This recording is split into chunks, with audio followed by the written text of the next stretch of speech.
La parole est à M. Frédéric Bricou, maire de Caudry, conseiller départemental du Nord.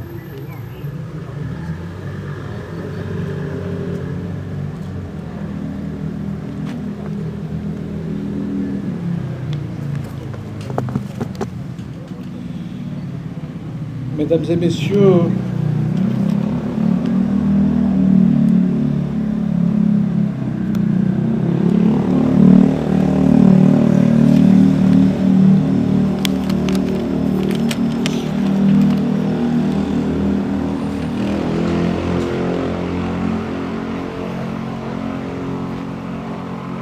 c'est bon.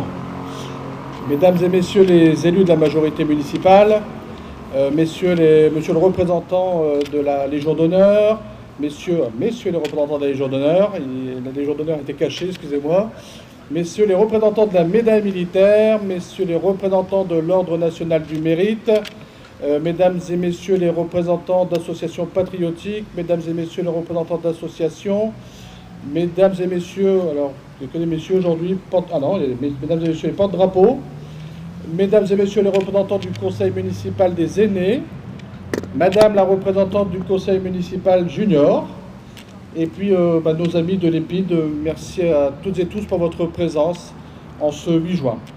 Je vais vous donner lecture du message de Patricia Miralles, secrétaire d'État auprès du ministre des Armées chargé des anciens combattants et de la mémoire. De 1940 à 1954, 2 conflits successifs ont engagé la France en Indochine. Celui provoqué par l'agression du Japon, pays allié de l'Allemagne nazie, puis la guerre d'Indochine qui a marqué la fin d'un siècle de présence française en Extrême-Orient.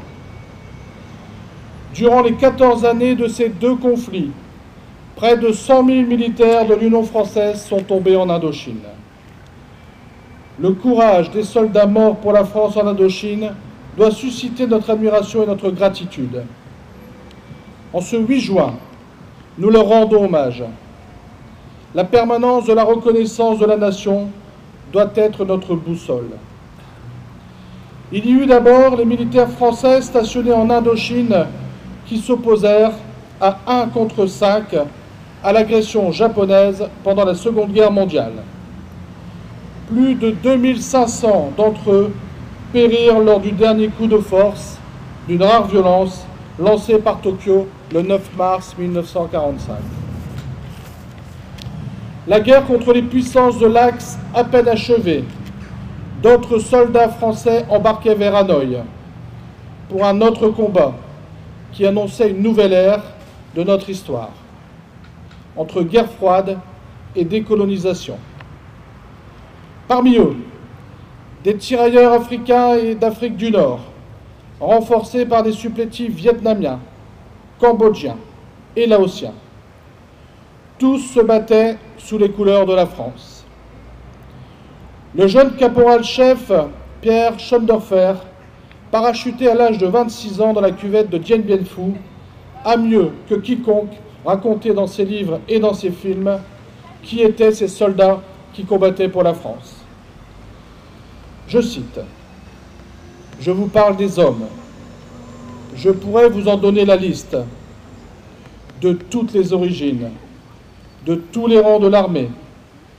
Il y en a dont je ne sais même pas le nom.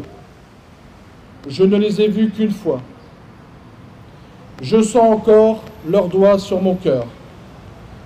Un seul type bien, vraiment bien, et ça change tout. Un seul. Là-haut, il y en avait plein. Nos compatriotes caudrésiens n'ont pas été épargnés par cette tragédie, avec 3 de nos concitoyens qui sont tombés sur le champ de bataille en 1946 et en 1947. Ils se nommaient Georges Gernet, Michel Poulain et Maurice Play. Il nous faut aujourd'hui leur témoigner l'expression de notre reconnaissance éternelle. Tous furent frères d'armes. Ils méritent que nous nous souvenions de leur bravoure, de leur sens du devoir et de leur sacrifice. Tous ceux qui tombèrent au combat dans la jungle, la boue des rizières et la chaleur humide des collines, en affrontant un ennemi souvent invisible. Tous ceux aussi qui, internés par le Viet Minh dans des conditions effroyables, succombèrent à la faim, à la maladie et à l'épuisement. 40 000 soldats de l'armée française furent faits prisonniers. 10 000 à peine survécurent à l'enfer des camps. La déflagration de mai 1940, la douleur de l'occupation et des crimes qui ont été commis dans notre pays, puis l'euphorie de la libération ont jeté comme un voile d'oubli sur la première guerre en Indochine et sur l'engagement de ces hommes. Menés loin de la métropole par des militaires engagés, sans recours aux appelés, la seconde guerre d'Indochine se déroula dans l'indifférence, l'incompréhension ou l'hostilité d'une partie de l'opinion publique. Pourtant, elles ne peuvent être des guerres oubliées.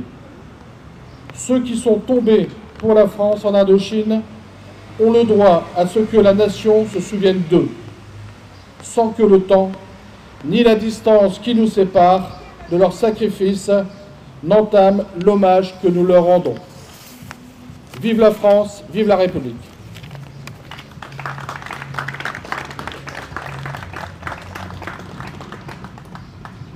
Et je salue aussi les représentants de la PSJH. Merci de votre présence pour accompagner votre porte-drapeau. Merci.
Faites aux morts.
la Marseillaise.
Un pompier!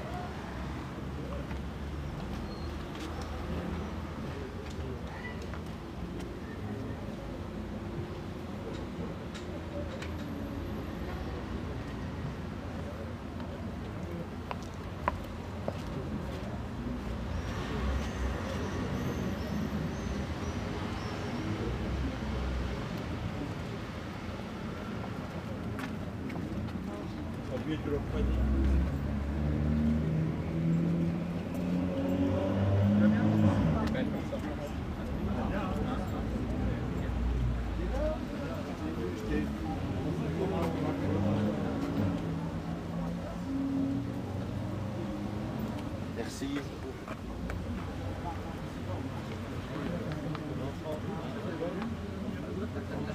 Ça va bien? Ça va.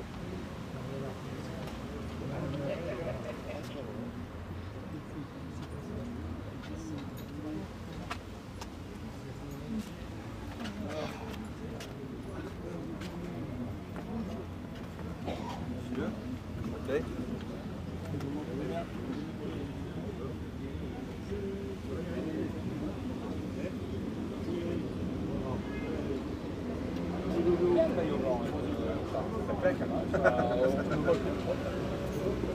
Bonjour.